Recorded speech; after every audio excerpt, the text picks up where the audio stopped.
Nós estamos chegando já próximo do final dessa série de mensagens. Hoje é a 5ª mensagem de 6, de um ensino muito precioso, muito poderoso, que diz que você é a resposta. Meu Deus, vou falar de novo aí. Você é a resposta. Você é a resposta para essa geração, querido. Se Deus está construindo fé, está construindo uma estrutura forte dentro de você, porque você foi gerado para conter a presença de Deus. Repete assim comigo: eu fui gerado para conter a presença de Deus. Aleluia. O texto base de todo esse estudo do livro está em João 14:12, que diz assim: eu lhes digo a verdade, quem crê em mim fará as mesmas obras que eu tenho realizado e até maiores. Aleluia. Amados, nós estamos vivendo um tempo precioso, onde Deus está levantando homens e mulheres, adolescentes, crianças e uma geração de pessoas para influenciar esta geração, para transformar, para fazer a diferença, para ser a resposta. E muitas vezes, queridos, o que nos impede é a maneira como nós estamos percebendo a verdade da palavra. Precisamos desconstruir algumas falsas crenças, precisamos desconstruir aquilo que nos impede de viver o sobrenatural de Deus. Algo que Deus quer restaurar nos últimos dias é a sua paternidade. E quer nos afastar da falsa crença da orfandade. A palavra de Deus em João 12 diz que todos que o receberam também poder para serem feitos filhos de Deus. Eu estava ministrando na academia de discípulos hoje pela manhã, e eu fiz uma pergunta interessante para os irmãos que estavam ali na turma. Dos 5 ministérios, em qual Jesus fluiu? Qual foi dos 5 ministérios o ministério que Jesus operou? Temos ali o apostólico, o profético, o evangelístico, o de mestre e o de pastores. Falei todos? 5? E na tua opinião, em qual que ele fluiu? E a resposta é simples: ele fluiu em todos. Ele operou em todos os dons ministeriais. Agora, uma coisa, Jesus, e de uma forma ele operou enquanto nenhum outro havia operado antes. Jesus operou como filho.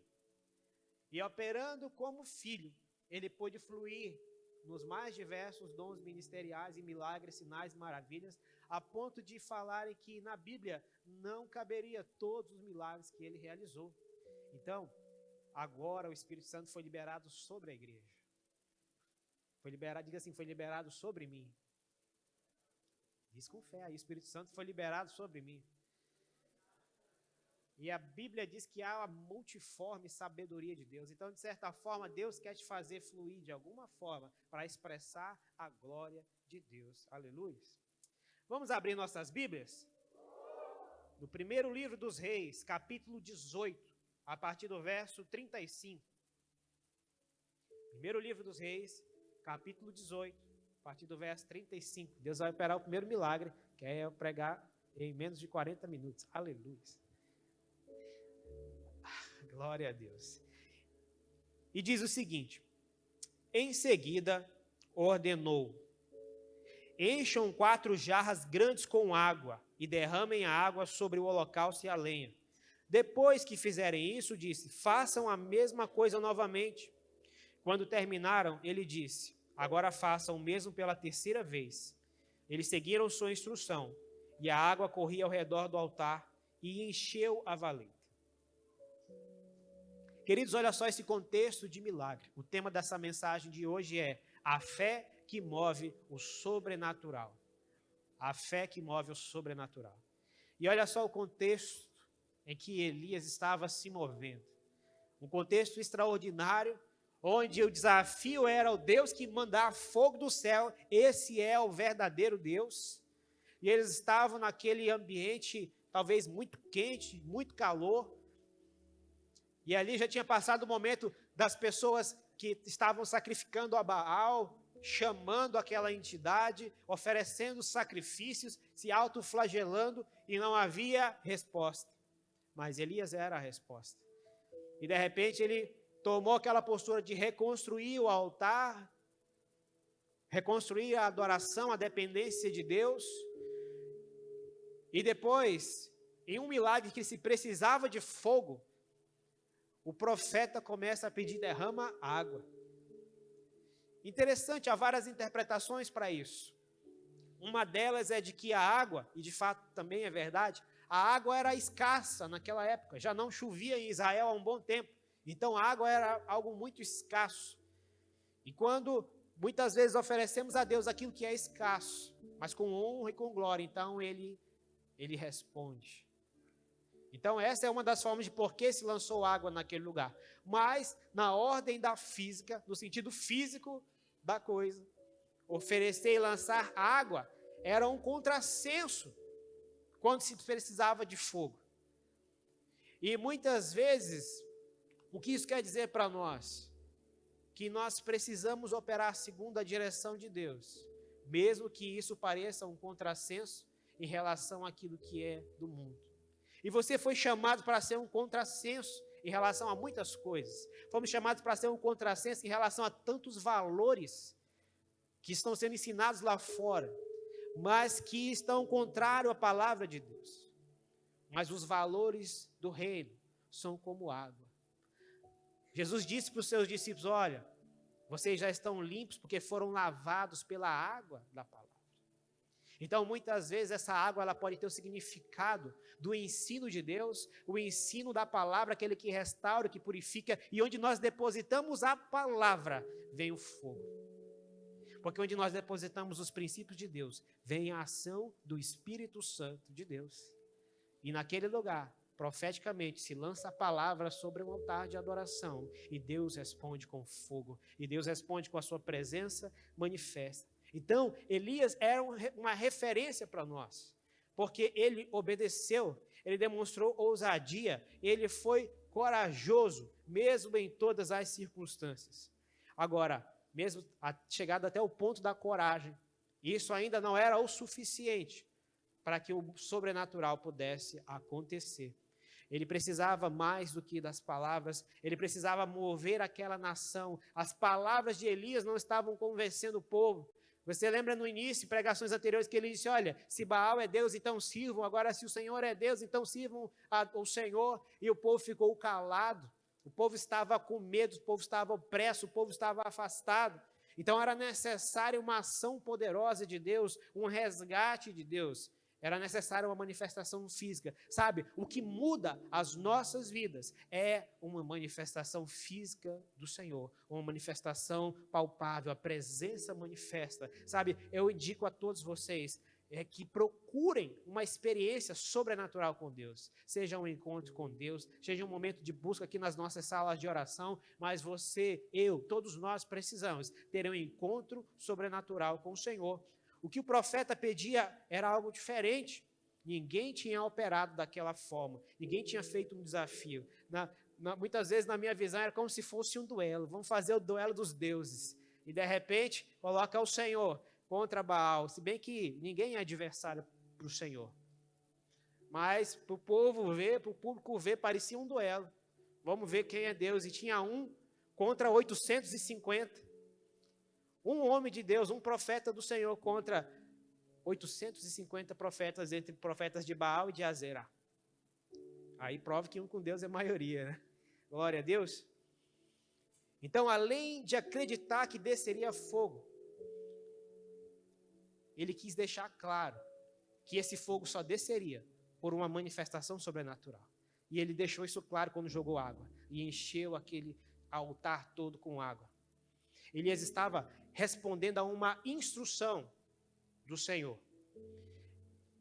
Amados, quando nós falamos sobre fé, e aí é um ponto interessante, porque nós temos muita informação do ocultismo, e a informação do ocultismo é de que as pessoas precisam operar num poder que engrandece a si mesmo, um poder que não tem muitas vezes explicação ou essência. Agora, a fé, ela, no padrão da palavra, ela está muito mais ligada à paternidade de Deus, porque a fé também representa confiança. Existe fé e existe poder. Agora, a fé não é igual a poder, mas o poder opera por meio da fé. E a questão é, quando Deus se mostra e se revela e se deixa conhecer, quando nós conhecemos a Deus, e aí passamos a operar na confiança daquele que é poderoso, e daquele que te unge, daquele que faz você mover e operar no sobrenatural. Então, até chegar àquele ponto de levantar o altar, de lançar água, em todo o tempo Elias estava sendo conduzido pelo Espírito de Deus. E ele tinha confiança não no que ele podia fazer, mas no que Deus poderia operar através deles. Precisamos ser obedientes, ousados, corajosos, mas o combustível da mudança em nossas vidas é a fé. Marcelo Toche, pastor, que tem essa frase preciosa, e fé, confiança. Agora, como eu já falei muitas vezes aqui, a confiança é consequência de um relacionamento. Em quem você confia mais? Na pessoa que anda com você todos os dias? Ou numa pessoa daqui do povo, dos irmãos que você não sabe nem o nome? E a questão muitas vezes é essa. Precisamos entrar debaixo de um propósito de confiança. Aqui nós vamos falar sobre alguns pontos chaves para que nós possamos mover no sobrenatural. E o primeiro ponto que está aí é: acabe com o que rouba a sua fé. Acabe com o que rouba a sua fé. Hebreus 11:1. Ora, a fé é a certeza daquilo que esperamos e a prova do que não vemos. Tem uma outra tradução que diz assim: a fé mostra a realidade daquilo que esperamos, e ela nos dá convicção de coisas que não vemos. A fé mostra a realidade. Naquele contexto aqui, versão NVT, nova versão transformadora. E a questão é: existe uma verdade sobre nós na dimensão espiritual. E eu te faço uma pergunta nessa tarde: qual verdade você tem acreditado sobre si mesmo? Será que é a verdade que você tem enxergado com os teus olhos? Ou será que é a verdade que está revelada na Bíblia a teu respeito? Sabe, muitas vezes nos sabotamos, porque não conhecemos a verdade da palavra a nosso respeito. Quer saber o que falaram de você? Vamos começar a ver pela palavra. Porque o que importa mais? O que as pessoas falam de você lá fora? Ou o que Deus fala a teu respeito? E você foi chamado para compreender o que Deus diz a teu respeito. Porque quando você compreender isso, quando nós compreendemos de maneira mais profunda, então, querido, nossa fé será inabalável. Avançaremos, conquistaremos, veremos a glória de Deus. Então, elimine o que rouba a sua fé. Sem fé é impossível agradar a Deus. Quem deseja se aproximar de Deus deve crer que Ele existe e que recompensa aqueles que o buscam. Então, olha só que interessante. Muitas vezes, nós praticamos autossabotagem. E o que é autossabotagem? É fácil discernir isso. Quantos creem que Deus cura? Quantos creem que Deus salva? Quantos creem que Deus prospera até financeiramente? Agora a pergunta-chave: quantos creem que Deus quer fazer isso na sua vida? Essa é a chave. E muitas vezes nós nos sabotamos porque, não, Deus cura. Cura o pastor Fábio, que ele é mais santo que eu. Deus prospera. Quem? Pastora Ara, que está ali, está mais perto de Deus. Quem que Deus prospera financeiramente? O irmão que está ali do lado. Mas parece que a gente não acredita que a bênção é pessoal. Sabotamos a nós mesmos acerca da promessa de Deus. E aí eu te falo, o que te une à promessa de Deus, amados? Em Jesus nós temos descanso e a palavra de Deus diz que Ele pagou o preço. E que nele nós fomos restaurados, justificados, trazidos das trevas para a luz. Então em Jesus nós podemos, como a palavra de Deus diz, entrar com ousadia na sala do trono. Existe uma graça liberada para os seus filhos, para os filhos de Deus, que está em Jesus e que vem do Pai. E nós precisamos tomar posse disso. Então, quem deseja se aproximar de Deus precisa crer que Ele é real, que Ele existe e que Ele recompensa. A questão é, muitas vezes, não sabemos se Deus quer abençoar ou não, não sabemos se Deus quer trazer prosperidade ou não. De repente, o olhar que voltamos para Deus é o olhar de alguém que diz, não, Deus deve estar meio chateado comigo, porque, afinal de contas, a lei diz que tem que ser perfeito. E eu confesso que eu não sou tão perfeito assim. Então, a bênção de Deus é para todo mundo, menos para mim. Aí, sabe o que acontece? Esse tipo de verdade gera inveja. Porque, de repente, você encontra um outro irmão ali, que você pensa, se eu estou mal, aquele irmão ali está com um pezinho lá no inferno. E muitas vezes nós pensamos isso. Se a minha vida está ruim, aquele irmão ali que anda errado na palavra, está tudo errado, então é ele que não vai ser abençoado mesmo. Aí, de repente, aquele irmãozinho que você acha que não é tão santo como você é santo, ele começa a prosperar, o casamento dele dá certo, ele começa a ganhar dinheiro, ele começa a orar e as pessoas começam a ser curadas e eu não estou entendendo nada do que está acontecendo aqui. Por que aquele irmão que, na minha visão, ele busca menos a Deus, ele é tão mais abençoado que eu? E aí nós entramos naquelas crises espirituais, pensando, meu Deus, o que está de errado comigo? E muitas vezes o que nós precisamos entender é o princípio da graça. E no princípio da graça, Deus decidiu abençoar. Deus decidiu curar. A palavra de Deus diz que as portas do inferno não vão prevalecer contra a igreja. Vou falar mais uma vez. As portas do inferno não vão prevalecer contra a igreja. E eu te pergunto, quem é a igreja? Diga eu. Eu te pergunto mais uma vez, quem é a igreja? Contra quem o inferno não vai prevalecer? Agora, se Deus diz que a porta do inferno não vai prevalecer contra a igreja,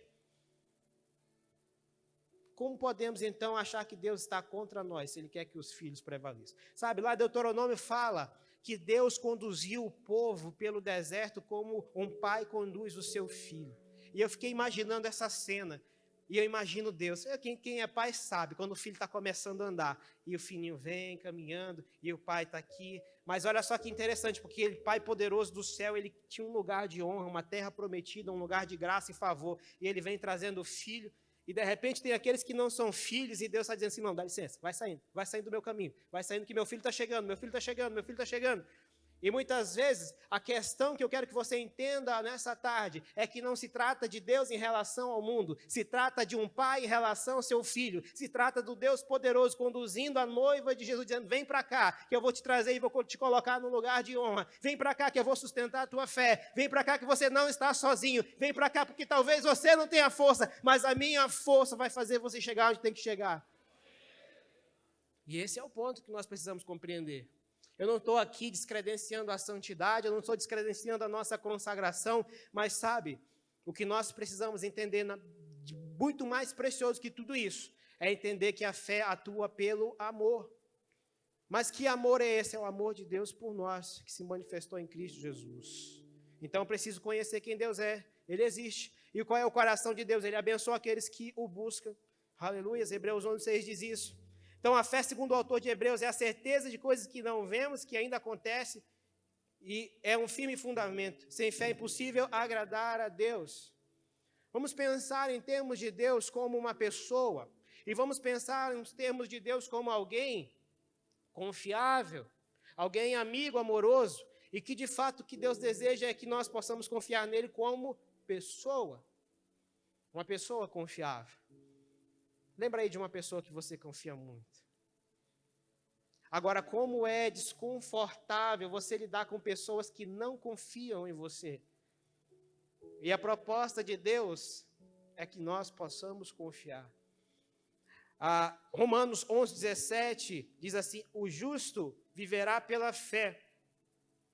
E é interessante pensar sobre isso, quando eu estava refletindo sobre esse versículo, pelo seguinte, normalmente, seres humanos, nós tendemos a analisar as pessoas pelos nossos valores ou pela falta deles. E muitas vezes o que nós pensamos de errado a respeito de alguém é porque boa parte das vezes, alguns momentos, aquela impureza ou aquele algo errado na verdade está em nós.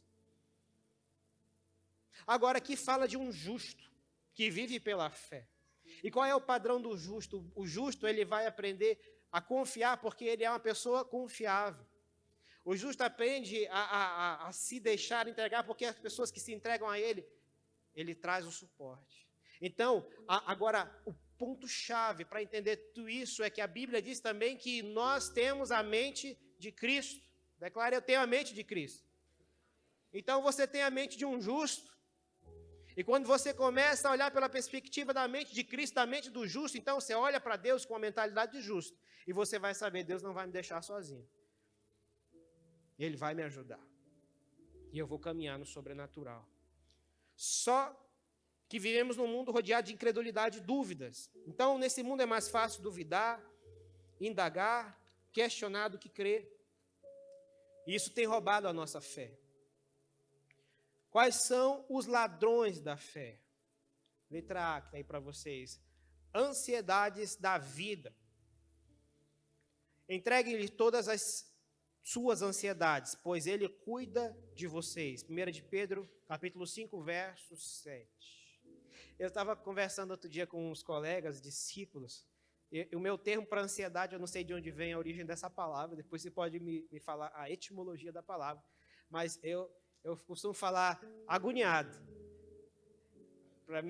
para ficar mais fácil de falar. E eu estava explicando para alguns discípulos, olha, toda vez que eu fiquei agoniado de alguma coisa, não aconteceu, a porta não abriu, o milagre não foi.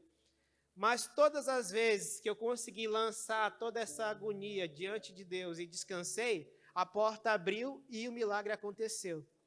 E eu falei para ele o seguinte, eu não sei ainda controlar tudo isso para todas as coisas, mas eu sei que é certo. Naquilo que eu não me preocupo, Deus desata, a coisa flui, que é uma maravilha, e eu fico tranquilo. Agora, naquilo que eu fico preocupado demais, eu posso esquecer que a angústia vai permanecer. É estranho isso, não sei se aconteceu com mais alguém aqui da plateia, mas assim, comigo acontece de vez em quando. E o que Deus quer nos ensinar é que nós precisamos aprender a operar no descanso, porque é no descanso que nós somos abençoados. A palavra de Deus diz que aos seus amados Ele dá enquanto dormem. E o dormir aqui não é ficar parado, apagado, é você entrar no lugar de descanso em Deus, é você começar a operar no descanso de Deus. É desafiador, mas é importante, é necessário e é indispensável. Então, Filipenses 4,6 diz, não vivam preocupados com coisa alguma, em vez disso orem a Deus, pedindo aquilo de que precisam e agradecendo por tudo que Ele já fez. Quando nós passamos a agradecer a Deus pelo que Ele já fez, muitos enganos na mente vão sendo destruídos. Sabe, amado, existem sofismas, existem enganos. O que é um sofisma? É algo que parece muita verdade, mas na verdade é engano. E eu quero te falar, talvez você nunca tenha pensado sobre isso, mas Satanás usa a Bíblia para enganar a igreja. Uai, como assim Satanás usa a Bíblia para enganar a igreja? Uai, ele não fez isso com Jesus? Jesus foi tentado no deserto com a palavra. E Satanás chegava para ele e falava, está escrito. Mas Jesus, calma aí, mas também está escrito isso aqui. E você acha que o inimigo não está tentando te enganar com a palavra?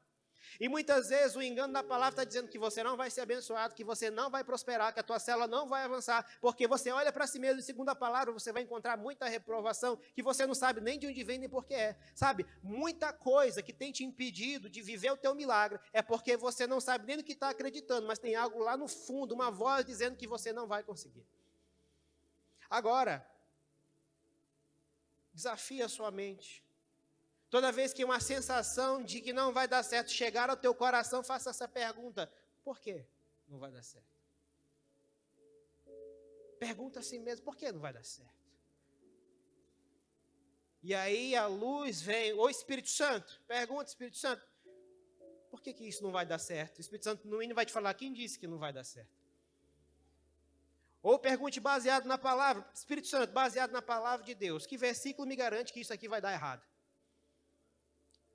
E o Espírito Santo vai te responder na palavra, que nem tudo vai dar errado. Algumas coisas é para você não avançar, para te livrar do mal, para que dê errado mesmo. Mas outras é para que você viva o seu destino, viva a sua promessa. E muitas vezes estamos presos em enganos, sofismas. O pior engano que o ser humano vive é mesmo sendo resgatado por Jesus, acreditar que ainda é órfão. Acreditar que não tem um pai, acreditar que não tem alguém ao seu favor. E isso tem te impedido de viver o melhor de Deus. Mesmo a palavra dizendo que você é filho, você não tem acreditado. E isso tem te sabotado. O maior medo de Satanás é descobrir que você entendeu que é filho. Porque quando você entender que é filho, nada vai impedir o teu milagre. Letra B. O espírito do medo. Por isso não tema, pois estou com você. Não tenha medo, pois sou o seu Deus. Eu fortalecerei, eu ajudarei. e o segurarei com a minha mão direita vitoriosa. Isaías 41, 10. Salmo 56, 3 diz mais: eu, quando estiver com medo, confiarei em ti. Sabe, muitos têm várias perspectivas de fé. Eu não quero esgotar esse assunto aqui, dizer que o que eu estou dizendo é a única coisa certa. Mas uma coisa fica muito clara na palavra desde o início de tudo. Deus quer gerar um relacionamento com os seus filhos, onde eles consigam se lançar plenamente nos braços do Pai. E quando nós demos esse passo de fé, de nos lançarmos no braço do Pai, então nós veremos o agir do Pai a nosso favor. Por que eu falo isso? Porque talvez você esteja imaginando que fé e poder de Deus vai operar porque você vai passar 40 dias só na água. Eu quero te falar, se você não compreender que Deus é o teu Pai, você pode passar 100 dias na água e nada vai acontecer. Porque não acontece por aquilo que você faz, acontece por quem você é, em quem Deus é e o que Ele quer fazer por você. Agora, podemos jejuar, entendendo que existe uma paternidade. Quando o medo tenta roubar sua fé, te dizem que é impossível. Lembre que Deus diz: não tema, Ele é com você, confie nele, mesmo quando o medo tentar roubar a tua fé. Letra C, outra estratégia, outro inimigo da tua fé, relacionamentos negativos. Pessoas negativas. Tem gente, amado, que tem, não sei o que é isso, mas é aquela questão de que ele tem prazer que vai dar errado.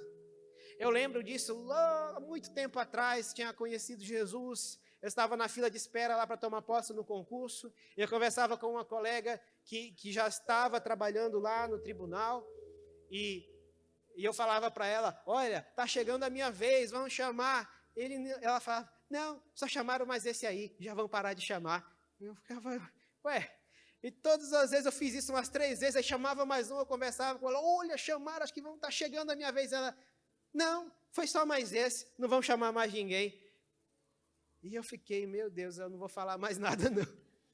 E eu fiquei calado, e eu esperei Deus agir, e já estou lá há mais de 10 anos, glória a Deus. Mas a questão é, precisamos nos afastar daquilo que é negativo, de palavras negativas. Querido, isso é uma chave espiritual. A essência da manifestação do poder de Deus está na palavra. E olha, isso fisicamente também pode ser comprovado, porque toda palavra, todo som, ele gera uma vibração, ele gera ondas eletromagnéticas. E a questão é que nós somos 3/4 do nosso corpo é água. E você já viu uma onda de som se movendo na água, ela gera vibrações. Então, por isso que a Bíblia diz que há poder de vida e de morte na palavra. Fisicamente isso está comprovado. E quando nós declaramos uma palavra de fé, o nosso corpo começa a se mover, e o sangue, tudo que está aqui dentro começa a se mover conforme aquela palavra. Então, quando você libera uma palavra de bênção, dizendo que vai prosperar, que vai avançar, que vai dar certo, a vibração da palavra está chegando no corpo físico, mas no céu está sendo construído o teu milagre. Então, muitas vezes, querido, olha só, isso é uma verdade muito clara, o homem vive pela fé. Aí você se pergunta: mas eu não tenho fé. Isso não é verdade, você tem uma fé. Agora, eu creio que muitas vezes você está usando a sua fé de maneira errada, e muitas vezes a tua fé está dizendo vai dar errado, e aí o que acontece? Jesus te responde: seja feito segundo a tua fé. E muitas vezes você está dizendo: a fé vai dar errado, a célula vai dar errado, o negócio vai dar errado. Agora, outra verdade interessante, nós comunicamos não só com a palavra, mas nós comunicamos com o nosso corpo. Isso chama comunicação não verbal. E a comunicação não verbal é justamente isso, é aquilo que tua boca não fala, mas que o teu corpo inteiro está vivendo. Sabe, eu já vi muitas finais de campeonatos, de vôlei, de futebol, e é interessante você observar a partida, de repente, vôlei é interessante, de repente está tudo emparelhado, aquele rally, todo mundo igual, mas de repente o cinegrafista foca numa equipe, e de repente você vê o semblante da equipe caindo. É aquele momento que eles têm tudo para vencer, mas eles acreditam que eles têm tudo para perder. E muitas vezes o nosso corpo começa a comunicar derrota, fracasso, que tudo vai dar errado. E por mais que você não verbalize, a tua estrutura biológica está toda vivendo derrota. E aí, Provérbio 23:7 acontece. Então nós precisamos nos afastar de relacionamentos negativos. Ou se não dá para evitar, se o relacionamento negativo é uma esposa, aí divórcio é abominação, né, amada? Aí não dá.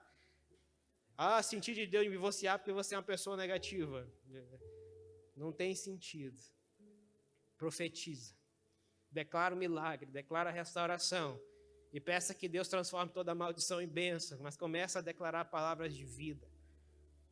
E começa a chamar de onde não existe. Começa a orar para que sofismas sejam desestruturados na mente. Que a palavra de engano seja desfeita. Meu Deus, aleluia, como o tempo passa rápido. Olha só o que Pedro disse em Atos 9:39. Então Pedro voltou com eles, e assim que chegou, foi levado para a sala do andar superior. O cômodo estava cheio de viúvas que choravam e lhe mostravam os vestidos e roupas que Dorcas havia feito para elas. Pediu Pedro que todos saíssem do quarto. Todo mundo que acreditava na morte tinha que sair do quarto, para que ele pudesse pelo menos ter um ambiente neutro, para que ele pudesse orar a Deus e buscar a direção do Espírito de um milagre. Quarto, fala de intimidade. Que tipo de pessoas negativas têm estado na tua intimidade? Que pessoas negativas têm estado muito perto de você e te afastado da fé, destruído os teus sonhos, destruído os teus propósitos, minado o teu casamento, minado os teus relacionamentos? Porque muitas vezes, olha onde elas estavam, no quarto com uma pessoa morta. Talvez você esteja quase morrendo porque tem gente te matando e você nem sabe. Mas você veio aqui para receber palavra de vida, amém? E ali, quando Pedro falou para que ela se levantasse, então ela abriu os olhos e ela viu Pedro e ela se sentou. Olha, Tessalonicenses diz: portanto, animem e edifiquem uns aos outros como têm feito. Nosso papel, amados, numa perspectiva profética, é sermos abençoadores, é sermos aqueles que liberam vida, é sermos aqueles que constroem propósitos, que declaram milagres, segundo a direção do Espírito. Você tem se cercado de pessoas que possam impulsionar a sua vida? Letra D. O nosso inimigo Satanás. João 10:10 diz: o ladrão vem para roubar, matar e destruir. Eu vim para lhes dar a vida, uma vida plena que satisfaz. Tiago 4:7 diz: por isso, submetam-se a Deus, resistam ao diabo, e ele fugirá de vocês. Ele precisa ter medo de nós. Mas Satanás não tem medo de escravo. Satanás não tem medo de escravo. Satanás tem medo de filho. Porque quando o filho está ali, mesmo que ele... Até no Antigo Testamento tem uma oração, não lembro a referência agora, mas teve uma oração em que o profeta confrontou o inimigo e ele disse, acho que foi Daniel, o Senhor te repreenda. Então, até naquele momento onde Jesus não tinha vindo, alguém falou, meu pai te repreenda. Agora, hoje nós temos autoridade de filhos. A palavra diz que nós saímos da condição de escravos e agora somos herdeiros, somos filhos. Então, a autoridade do nome de Jesus está nos nossos lábios. E tudo que precisa ser quebrado são essas fortalezas na nossa mente, de autossabotagem. Quando o diabo tentar roubar a sua fé, te lembrando do seu passado, creia no que a Bíblia diz sobre quem você é. Jesus quer te dar vida e vida em abundância. Satanás é o ladrão da fé e somente a fé move o sobrenatural. Vocês conseguiram compreender que fé é mais relacional do que uma questão mística? Então, o tempo inteiro nós estamos incentivando, leia a palavra ou gaste tempo na presença de Deus, porque essa presença santa de Deus, ela desconstrói enganos. E quando você se apropria da palavra, você percebe... Sabe, um dos maiores enganos, na minha opinião, que existe a respeito da palavra é achar que o Deus do Antigo Testamento é diferente do Deus do Novo. E achar que não havia manifestação do amor de Deus no Antigo Testamento. Mas você percebe na caminhada do povo, saindo do Egito, você percebe Deus tratando com graça e misericórdia o povo. Foi o tempo que o povo mais ofendeu a Deus. E foi o tempo que Deus mais teve misericórdia do povo, dizendo, não, vou restaurar de novo, vou restaurar de novo. E quando Deus estava para perder a paciência, Moisés, sai da frente, vou matar todo mundo, tinha Moisés. Ele disse, não, Senhor, então me risca também, tira o meu nome também. Aí Deus, não, tá bom, então já que você falou, eu vou continuar perseverando. Ou seja, nem daquele povo que era de dura serviço, Deus desistiu. Você acha que Deus vai desistir do povo que pertence a Jesus? Se você pertence a Jesus, Deus não vai desistir de você. Deus não está desistindo de ninguém nos últimos tempos. Por isso que muitos falam, agora é o tempo da graça e Deus não concede juízo. Não, querido, cada um vai responder segundo as suas obras. Mas é o tempo do ano aceitável do Senhor. É o tempo que Deus está falando. É o tempo de abrir as portas. É o tempo de restaurar vidas. É o tempo de liberar a vida. É o tempo de destruir o pecado. É o tempo de afastar todo tipo de demônio das pessoas e fazer com que elas entrem no reino. O juízo não está acontecendo tanto como antigamente, porque Deus decidiu abrir as portas. E todos aqueles que creem, eles vão entrar pelas portas. Eles vão ter as suas vestes lavadas no sangue do Cordeiro. Eles vão ter a sua mente transformada para a mente de Cristo. Antes Deus tinha que matar, porque Ele não podia transformar. Mas Jesus veio na terra, se entregou por nós. E agora Deus não precisa mais matar, porque Ele pode transformar. A palavra de Deus diz, Jesus diz, misericórdia eu quero e não sacrifícios. Deus quer restaurar a nossa vida. Ponto 2, para mover o sobrenatural. Creia que Deus faz milagres impossíveis hoje. Abacuque 3, verso 2 diz, Senhor, meu Deus, aleluia, perdão pelo tempo. Ouvi falar da tua fama, tremo diante dos teus olhos, Senhor. Realiza de novo em nossa época as mesmas obras. Faz-las conhecidas em nosso tempo. Em tua ira, lembra-te da misericórdia. Hebreus 13:8 diz, Jesus Cristo é o mesmo ontem, será para sempre. Precisamos crer no sobrenatural de Deus. Amados, precisamos crer no sobrenatural de Deus, porque Deus é sobrenatural. É baseado em quem Ele é, e não baseado na nossa justiça, mas baseado em quem Ele é, e Ele é sobrenatural. O normal de Deus é ser sobrenatural, além?